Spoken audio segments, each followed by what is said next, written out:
Our next speaker concocts factual and compelling news stories with code and numbers. Please welcome data journalist and developer from Thomson Reuters, Gurman Bhatia.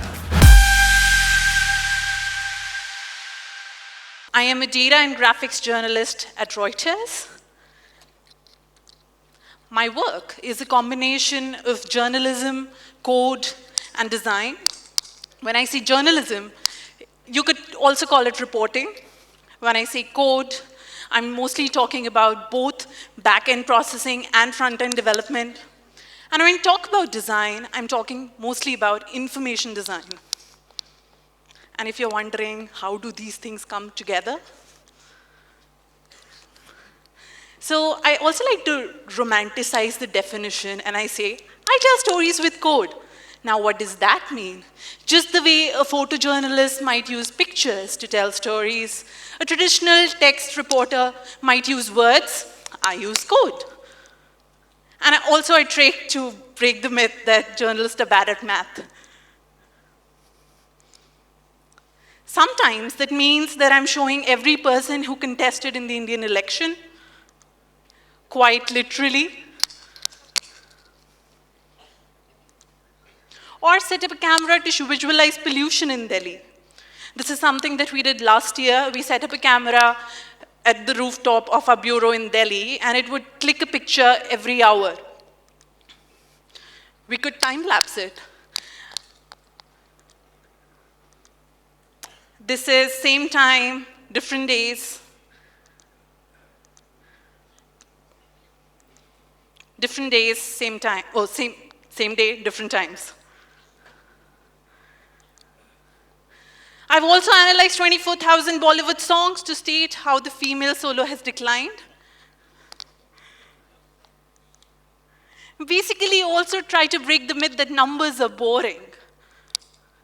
Some smart man said that if the statistics are boring, you've got the wrong numbers.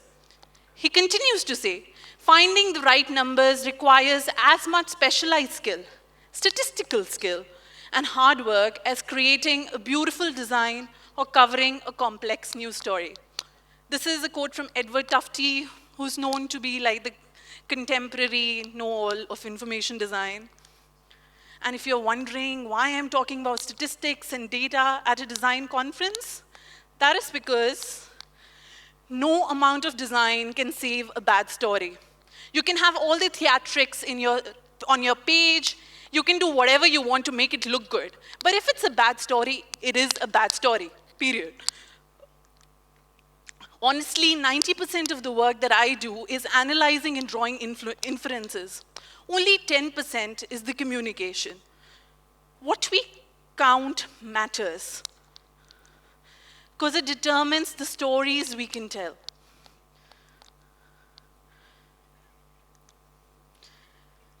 So coming back to that quote, what are those right numbers? Oh, sorry, that's the quote. So coming back to this quote, what are those right numbers? That's what I'm going to be talking about today. And the way I'm going to do it is I'm going to take some publicly available data sets. They're all about India. And I'm going to slice through my experience of working with them. And as I do that, we'll draw some lessons on how do we tell stories with data. Data set number one, the Indian census. So the Indian census is like one of the biggest surveys in the world because of the sheer number of people that live here. You and if you're an Indian in the audience, you and I are probably on it. And when I talk about the census, I'm going to talk about a slightly touchy topic: age. So I don't know about other cultures, but Indians can be like slightly touchy about age, and that ends up affecting our statistics. This is the population pyramid for India. The x-axis the age, the y-axis the number of people. You slice it up by the two sexes, and I mean, it's concentrated on the left. That means that it's fairly young. It's a fairly young country. And these are 5-year breaks, by the way. But as soon as I change them to 1-year breaks, That's what our data looks like. And this is real data. You see those spikes at 10, 20, 30, 40, 50, 60, because that's how we like to answer questions. And also so there's this thing about the census that we have certain preference for numbers. 10, 15, 20, 25, we try to round up the ages. And this is not a new problem. This existed also in the census for 1901, also in 1931. And to understand these problems, we really need to understand how the data was collected. Now, the way the census works is a census officer will come to your house, he'll have a form. He or she will have a form, they'll ask you certain questions. Most of the time, they'll go to the head of the household, and they'll ask them, okay, so what's the age of different people?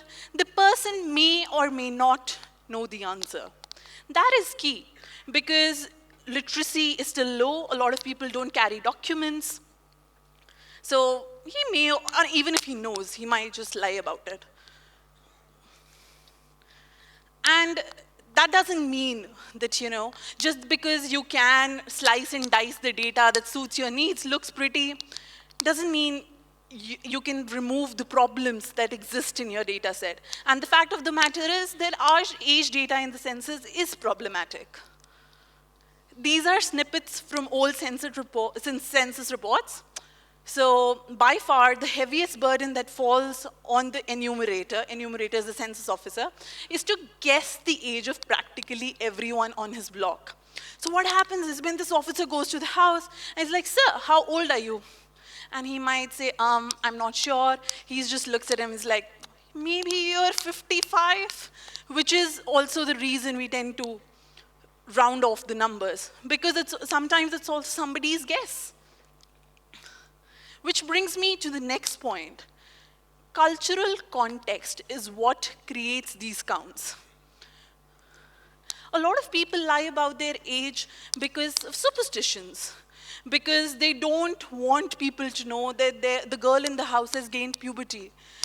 And in a country like India, this cultural context becomes so important because of the layers of culture that comes with it. Data set number 2, crime records. The crime records in India are collected by this agency called the National Crime Records Bureau, NCRB. They're supposed to release a report every year. The last report we have is of 2017, and we got that a month ago. So it doesn't always happen. And it's a PDF. It's 1,400 plus pages, listing summary stats of how many murders took place, where did they happen, if there were crimes against children, all kinds of crimes. They are grouped together, clubbed together, and you get the summary statistics. And remember, it's a PDF. Well, even if I get over the fact that it's a PDF, there is a fatal flaw at the heart of Indians' crime records data that needs urgent fixing. This is Rukmini Srinivasan for the Huffington Post. She's a data journalist. So there's something called, this is basically a snapshot from the book itself. It lists this flaw. Since the publication caters to the principal offense rule. Now, what's the principal offense rule? For example, there is someone who commits a rape, followed by a murder. The murder is the most serious offense, so that's the one that gets counted. The rape is not counted as a crime in that booklet. It's not part of that total number. So the Nirbhaya case would have been registered as a murder and not a rape in the NCRB statistics, since the victim died. So this event that brought together an entire country actually is not part of the statistics. We need to remember that we lose something as soon as information becomes a data point. Find out what your data includes and what it leaves out. You might not be able to do much with it, but that awareness is so key, because then we remember the flaws in our data. Next, data set. I'm going to talk about elections, and this is something that I'm super passionate about. I really enjoy talking about elections data in India because it's one of the few places where you have a lot of data. So if we are aware, whenever elections happen, candidates have to submit like this affidavit that has like all kinds of information about them. So it will tell you their education, their criminal history, if they are like accused in certain cases, or how much gold they own, which cars do they own, the number plate of their car. So there's all sorts of information in these reports. This year, in addition to the reports, what the government did was they also requested, they made pictures of these people available. This is part of the affidavit generally. But this time, you had photos of candidates on the ballot itself. Now, why? A reason for that is that sometimes candidates with the same name will contest from a seat. It's done to confuse voters. So in Zira, in Punjab, you'll have like 5 Gurpreet Singhs running from the same seat. So when the voter goes, he's like, okay, which is the Gurpreet Singh that I need to vote for? Some of them are dummy candidates set up to confuse voters, paid by the other party perhaps. So they said, we'll put the photo.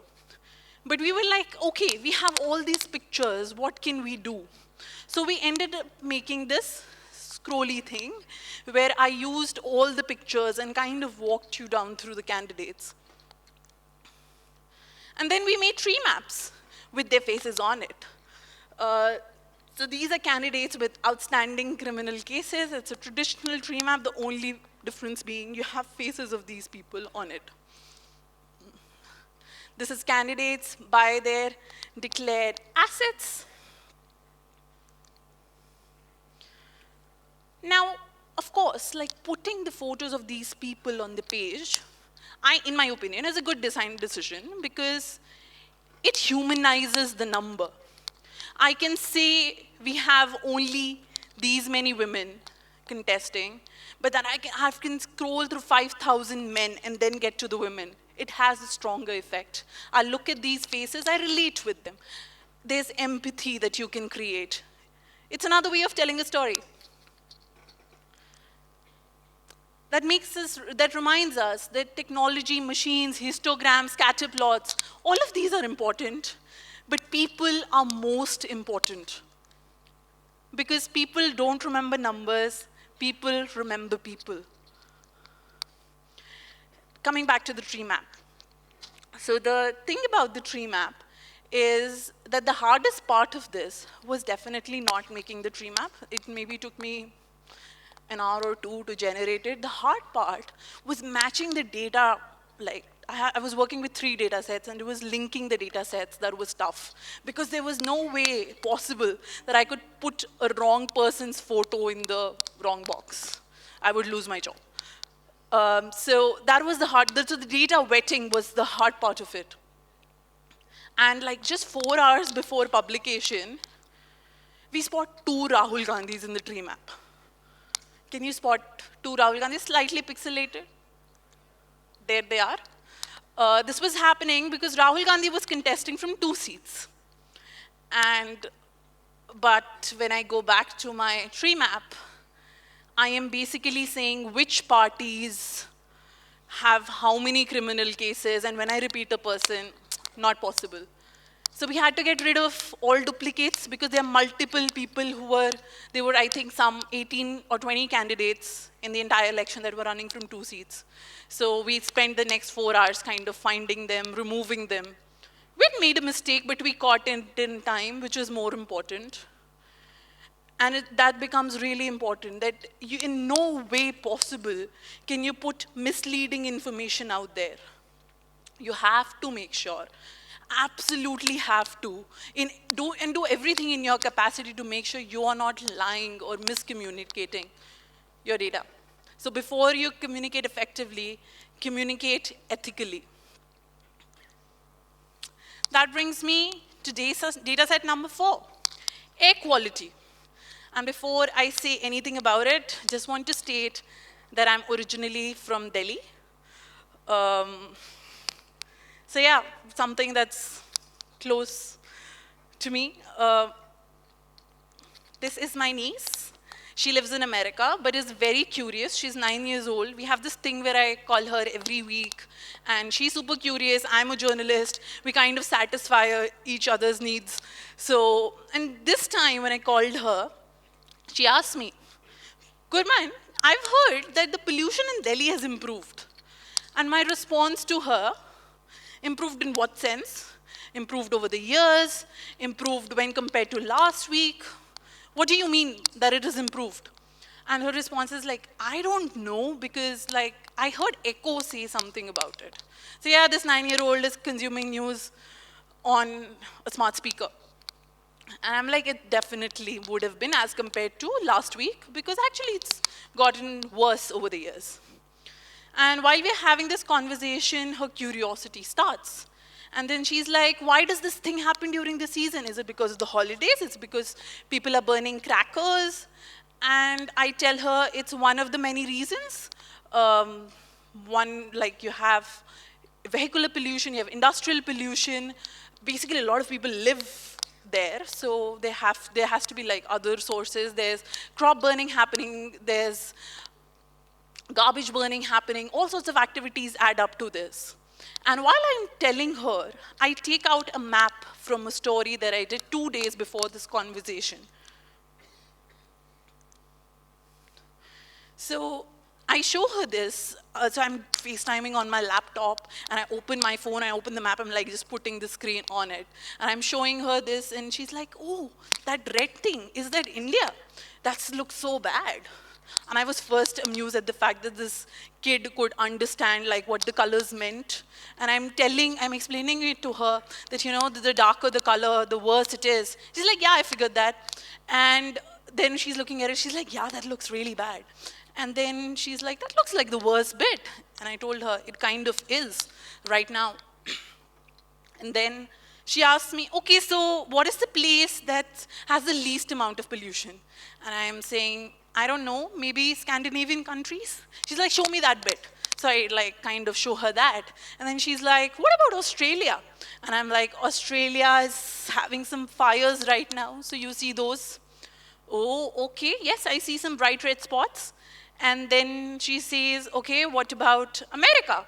She lives there, right? So I'm like, it looks okay, but there were some fires in California. She's like, yeah, when compared to other places, it does look bad.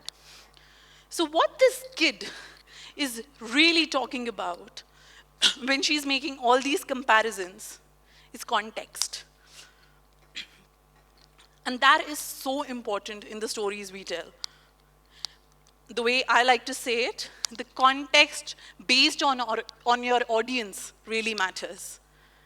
We have this joke in the graphics department at Reuters in Singapore.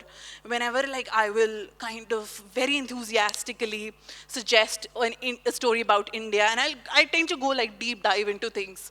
And my boss will be like, Gurman, please can we think about Joe in New York? So, because Reuters is a global organization, right? So we tend to do things like this. Here, it's a story about waste generated and dumped in the Ganga. And we kind of put that Statue of Liberty to scale. And then I have another teammate who will be like, okay, this is fine. Joe is taken care about. What about Diljit in Amritsar?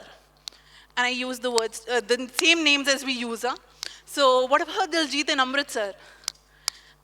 So this is a story I did for the Hindustan Times, where I kind of visualized the fastest man in every country, and how far would they be from each other if they ran a race against each other. And there's a comparison between Usain Bolt and Tyson Gay, and I say that the difference is almost like a meter, which is the length of a cricket bat. Nothing like cricket for context when talking to an Indian audience. Coming back to that quote, finding the right numbers requires as much specialized skill, statistical skill. I personally think that statistical skill is also a journalistic skill. Because journalists need to be good researchers. There are these questions that we talk about in journalism. It's about the who, why, where, what, when, how. We're supposed to ask these questions constantly, and the idea is we need to answer this for the audience. Those are also the questions that we need to be asking from these numbers. How was the data collected? When is it from? Who collected it? Do they have a vested interest? So like, what are the limitations of my data? So you kind of need to keep asking questions from your data to make sense out of it. The right numbers, we'll circle back to all the tips that we took along the way. The right numbers are something you understand. You understand how they were collected, because only when you understand that can you explain it to your audience. You understand the cultural context it comes from. They include more than they exclude. They are ethically fair and honest, and they have contextual comparisons for the audience. Question the data. Can't stress this enough. Sometimes when I'm explaining this to reporters, I just say, rather interview the data, treat it like a source, like an information source, the way you would churn everything out of a human, try to churn everything out of the data, test its validity, test its biases. Think like a journalist. I mean, that's what I would like to say to all these designers. They try and think like a journalist. It's a different approach to how you do things. It will definitely hone your stories. And good stories hone your design. Good stories can really uplift your design just the way good design can really uplift good stories. They're extremely complementary in nature. Thank you.